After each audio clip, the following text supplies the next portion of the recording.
여러분 안녕하세요. 2021년 8월 24일 화요일입니다. 오늘은 또 이제 정부 정책이 또 바뀌었죠? 얼마 전에 임대사업자 비롯해서 실거주 의무 등 여러 가지 변경 사항이 있었는데요. 지금 레임덕이라고 하죠. 그래서 표만 생각하니 헛발질, 오락가락 부동산 정책에 여 내부에서도 황당하다, 민주당 내부에서도 황당하다, 이런 타이틀입니다.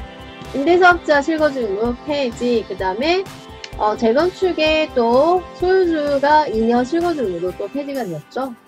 2% 종부세도 폐기, 이런 내용을 가지고 기사를 알아보도록 하겠습니다. 도대체 왜 이렇게 오락가락 할까? 이것은 정말 국민을 위한 정치라기보다는 자기들의 표를 얻기 위한 그런 플레이인 것 같습니다. 내년 대선만 바라보는 여야, 시장 전문가 무시하고 강행을 하더니 졸속으로 법안을 만들다 보니까 토폭풍이 일어나는 거죠. 그래도 어쨌든 변경을 하니 그나마 다행이다라는 생각이 듭니다. 상위 2% 사사 오입 논란 일자 전격 없던 일로, 그나마 저는 이거 다행이라고 생각해요. 그냥 무대포로 밀고 나가면 더 엄청난 일이 벌어지겠죠. 예고된 참사, 민주당 내부에서도 황당하다. 출처는 매일경제고요. 기사는 8월 19일자 5일 전 기사입니다. 오락가락 부동산 정책. 문재인 정권처럼 정말 부동산 정책 27번, 28번 진짜 어마어마한 정책들이 나왔는데요. 아파트값 못 잡았죠.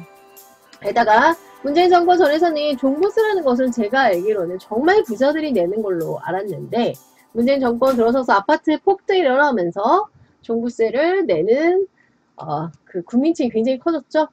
당정이 발표했던 종부세 상위 2% 부과 개정안이 전격 폐기, 그나마 다행이다라는 생각이 듭니다. 과세 기준을 공시지가 현행 9억 원에서 11억 원으로 상향하는 내용의 개정안이 19일 국회 기재위 조세 소위를 통과했습니다.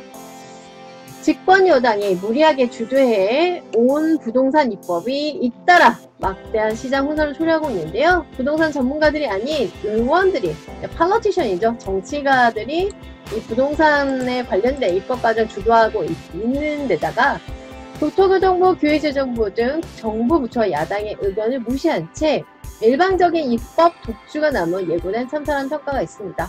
19일 국회 기재위 소위에서 당초 당정협의로 발표했던 상위 2% 종부세 부과 개정안이 전격 폐기됐다.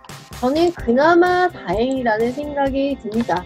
잘못된 법안을 지금이라도 이렇게 폐기하는 것이 천만다행이다. 저는 악법 중에 제일 큰 악법이 임대차 3법이라고 생각하는데요. 임대차 3법 자체도 저는 전격 폐기되어야 된다 생각하는 거고요. 집값을 잡기 위해서는 임대차 3법뿐만 아니라 양도세를 아예, 제 생각과 또 많은 전문가들이 이렇게 얘기하고 있습니다. 양도세 폐지를 해야지 집값을 잡을 수가 있는데요. 글쎄 이거는 어느 정도 시간이 걸릴 거라는 생각이 듭니다. 왜냐면 양도세가 있기 때문에 지금 매도를 할 수 없는 필스톡이라고 그러죠. 이러지도 저러지도 못하는 이런 상황이기 때문에 양도세 폐지를 저는 강력하게 국가에 건의하는 바입니다. 자, 유동수 더불어민주당 의원이 대표 발의한 이 법안은 발의 당시부터 4.4 5.1 논란을 낳았고, 애초부터 문제가 많았던 거죠. 부동산 가격이 하락할 경우엔 낙세자들의 반발이 초래될 수 있는 비판이 많았습니다. 하지만 민주당 내 종부세 완화 방안 논의는 일부 강경파들이 반발해서 제대로 된 논의를 하지 못했고, 결국 기재위 소위에서 과세 기준을 공시가 기준 11억 원으로 수정하는 타협안을 내놓았습니다. 경제활동에 막대한 영향을 끼치는 종부세 개정을 놓고도 이념 대결, 여냐, 여당이냐 야당이냐, 함몰된 탓에 실제 제도의 적용 가능성은 전혀 검토하지 못했다. 2% 부과이 같은 졸속 논의의 결과물이었지만 기재위 소속 여당 의원들은 당론을 뒤집을 수 없다는 부담감 탓에 2개월째 스스로도 납득하기 어려운 법안을 야당에 설득하는 고초를 겪었죠. 실제 법안이 발의된 후 4.4.5일 논란이 격화된 것도 2% 부과 폐기에 결정적인 영향을 끼쳤습니다. 네, 또 시작을 하지 않았으면은 이렇게 엄청난 에너지 소모가 나지 않았을 텐데, 그러니까 웨이스트 오브 타임 앤 에너지, 엄청난 시간과 에너지의 낭비죠.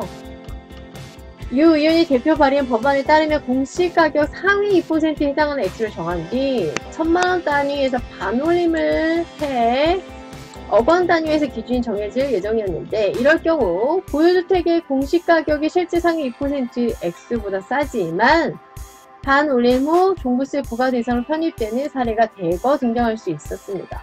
예를 들어 실제 2% 기준선이 11억 3천만원일 경우 반올림으로 부과된 기준이 11억까지 낮아져 11억 2천만원짜리 주택을 보유한 사람도 과세되는 시기여서 문제의 소지가 있었습니다. 같은 이나 임대차 3법은 제가 악법이라 말씀을 드렸어요. 비롯한 부동산 정책 실패로 폭력을 치르고 임대차 3법은 악법이죠. 그리고 전세 대란, 지금 전세도 시간 말랐습니다. 폭력을 치르고 있는 민주당이 이 같은 정책을 강행하기엔 부담이라는 판단이 작용할 것으로 해석이 됐고, 애초에 잘못된 정책이었죠. 그래서 서울이 노령화된다고 합니다. 젊은 사람들이 살 수가 없는 곳으로 바뀌고 있는 거죠. 임대차 3법 여러가지 악법들 때문에. 여당의 종부세 개편 논의는 조세 원칙을 무시하고 철저히 완전히 팔러틱 플레이라고 할 수 있는 것 같아요. 정치판이다. 따라서 경제를 무시한 거죠. 결과는 어쨌든 천만다행이지만 이 과정에 사회적 비용이 엄청나게 드는 거죠. 그래서 제발 법을 정할 때 생각을 하고 실무 담당자들과 경제 실무 전문가들과 같이 논의를 하고 심사숙고한 후에 어떤 편가르기를 위한 논의 아니었으면 좋겠습니다. 정권 말에 접어들며 여당이 무리하게 추진했던 정책이 원점은 저는 그나마 다행이라고 생각은 해요. 민주당이 종부세 개편안과 함께 발표된 임대사업자 혜택 폐지 방안이 대표적인데요. 당시 민주당 부동산 특위는 부동산 감세에 대한 당내 비판을 무마하기 위해 훨씬 강력한 중세한 임대사업자 혜택 폐지를 추진하겠다고 발표했는데, 이것도 굉장히 문제의 소지가 많았죠. 문재인 정부가 출범하여 야심차게 도입한 제도를 김현미 국토부 장관, 전 장관에서도 임대사업을 등록하라고 굉장히 강권을 했었습니다. 근데 4년 만에 만을 뒤집은 거죠? 그래서 폐기하겠다. 참 뭐라고 할 말이 없습니다. 그러나 불과 4년 전 정부의 약속을 믿고 제도에 가입했던 임대사업자들이 격렬히 반발을 했죠. 사람 갖고 장난치는 것도 아니고. 여론 부담을 느낀 민주당은 한 발 물러선 상황입니다. 공식적으로 당장에 검토하겠다는 입장이지만 대선이 이제 7개월이 남았습니다. 임대사업자 혜택을 폐지하기는 불가능하다. 최근에 초기과열 지분의 재건축 단지에 조합원 2년 실거주 요건 채우지 못할 경우 분할권을 얻지 못한다. 그래서 이것도 말이 많은데 이게 이제 2년 실거주 의무가 폐지가 됐죠. 그나마 천만다행입니다. 실거주 요건을 채우기 위해, 왜냐면 소유자가 임차인을 내보내고 이 임차인을 갈 데가 없어진 거죠. 재건축 단지를 몰려 전세난이 심각해진 거죠. 왜냐면 실거주 요건을 채우지 않으면 현금 청산이 되기 때문에 이 소유주 입장에서도 엄청난 손해이기 때문에 이렇게 들어가게 되고, 임차인 임대인 굉장히 곤란한 상황이 벌어졌던 거죠. 이에 따른 반발 여론을 의식해 규제를 폐기한 것이다. 당연히 폐기해야 하는 상황입니다. 그래서 오늘은 대한민국 문재인 정권 하에 27, 28번째 여러가지 정부 규제들은 오히려 부동산 누르면 튄다라는 부동산 격언을 확실히 각인해 주었고, 경제 실무 전문가의 이런 정확한 지식들과 시장 논리를 무시한 채 규제로서 수급을 무시한 채 이런 규제들이 정말 문재인 정권 너무나 실망스럽다.